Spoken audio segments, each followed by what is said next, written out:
He's given so much to so many people, and I certainly am here to celebrate and bear witness. I'm very excited that Evan and Marie have put this together. It's just astonishing and beautiful.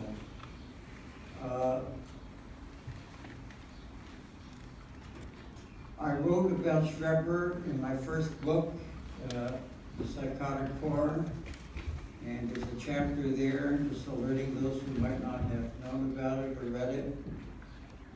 And it appears here and there throughout my work to the present day. My last book just came out a little bit. It's called Under the Totem, In Search of a Path. So that's where this, lots of things happen, is under the totem. Schreber, I think, is one of the signals of a revolution in culture. One of many signals. The Romantic movement is another. Freud is another. It's not an accident that Freud grooved on Schreber and made Schreber famous. It always amazed me. You know, Freud learned about Schreber from Jung. And it always amazed me that Jungians didn't do more with Schreber. I see Michael Benoit Adams is here today, and he has his Schreber paintings out front. So it's not that Schreber is without notice by the Jungians, but I think one of the things that happened is that Freud used Schreber many ways to free his own creativity, yes, to open up more of his own creativity, yes. The creative spirit that's been mentioned here, the creative aliveness that both Henry and Adrian mentioned, the life of it, in or out of an asylum. It was Jung who said that, he was asked, what makes a great psychologist? And he says, someone who has to spend his life in a mental hospital, the only question being whether it's a doctor or a patient. So I don't know about that. The boundaries are blurry. And soul murder. I mentioned in the Psychotic Court that 80 years ago, if someone comes in and starts talking about soul murder, the psychiatrist might be a bit puzzled. But there are very few workers today, very few therapists today that would blink an eye. It would be an immediate affective resonance. Soul murder, of course. Of course, soul murder. It's a reality, an affective, a psychic reality. It's like everyone knows about it. Cult, you know, and who murders who? I murder you, you murder me. It's not it's out of the closet. We're all killers, and we've all been killed. Many times, often throughout a day from moment to moment. Now, in contrast to that, I was blown away about the same time that I read Schreber. I read Spengler, The Decline of the West, which is all about the cultural souls, the different souls of different cultures. Beautiful book about all the cultural souls. And nevertheless, he commits his own kind of soul murder. Let me see if I can go around it a little bit. The Bible says the soul is in the blood. It says the soul is in the blood. One of the reasons why there's so many rules about not eating the blood of animals, letting the blood out so you don't eat the soul. If I were living in another culture, I'd say, let me eat the blood. I want the soul. I want the soul of the animal, like the caveman paintings. There's the soul of the animal in the paintings and the images. The soul is in the image. And so Spengler says all these beautiful things about the culture, all the cultural souls. And then he says about democracy, he says democracy is killing the soul with money. that money is killing the soul. And what will save the world, is the blood. Racial blood. This is just decline of the West. Frankly, I'm not making it up. What will save the world is racial blood. And who did he mean is going to save the world? Adolf Hitler and the Nazis. The pure blood the pure blood of the Aryan soul.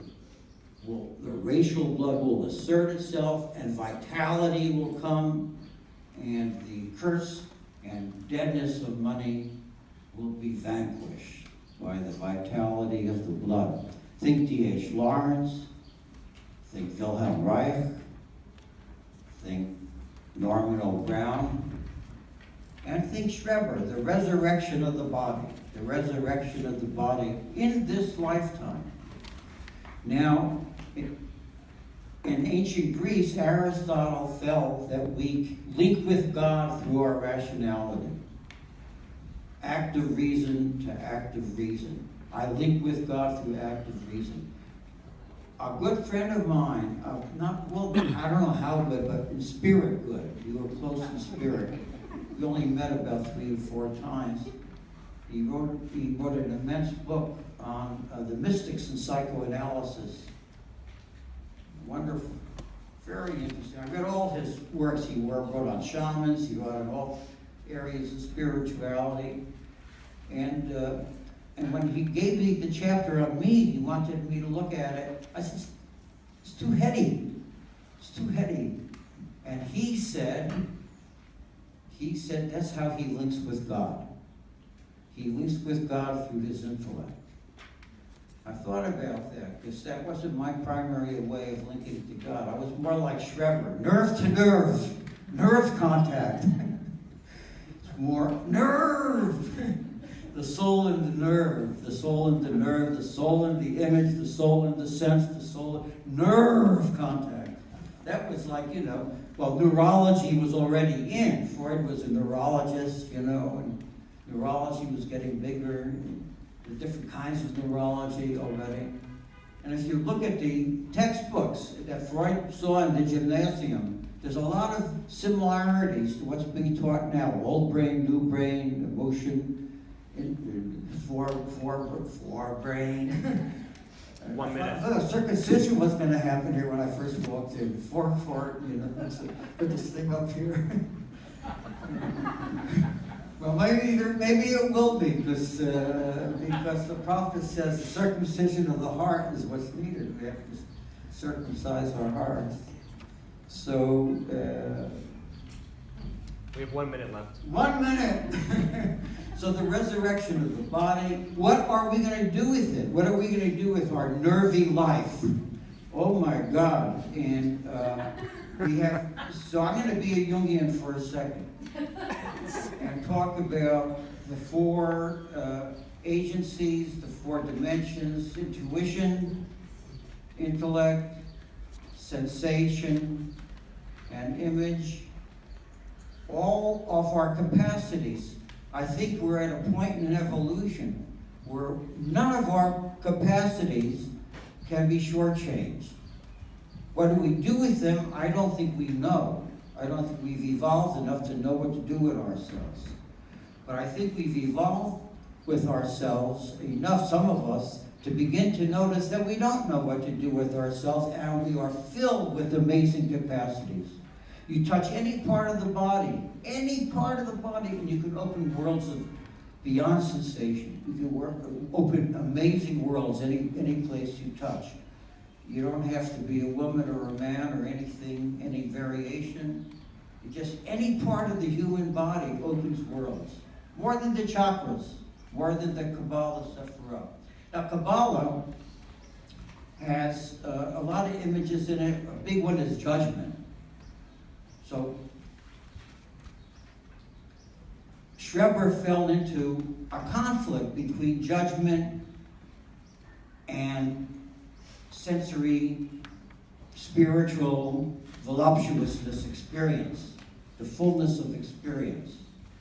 Words like submit, versus surrender, and again, the difference between control and fighting, which Schreber was in, and opening. So right now, I think we're at an evolutionary point where we don't know what to do with ourselves, but we are amazed by all our capacities, not sure how to interrelate them, but that's our challenge, is in your life, in all our lives, to somehow become partners with our capacities and diminish somewhat the war model, the predator model, the fight model. All capacities against all capacities. All capacities nourish all capacities. How do we get there? That's an evolutionary challenge.